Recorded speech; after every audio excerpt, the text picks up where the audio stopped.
馆长柯淑华、婚姻馆长张丽仙、嘉义市长黄敏惠联手推销着金马奖联名的礼盒。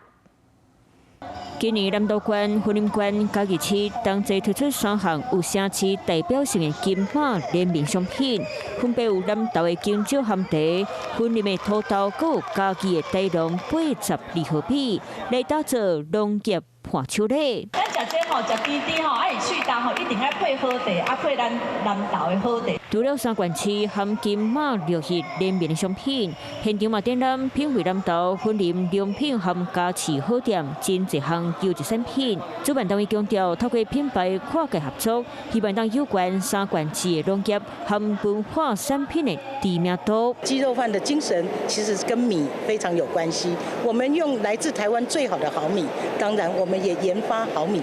这边3县市的联名商品，和更侪品牌走向国际舞台。Hello， 我是张新文。想要抢先掌握最及时的新闻资讯吗？赶快订阅、按赞、开启小铃铛，锁定华视新闻 YouTube 频道。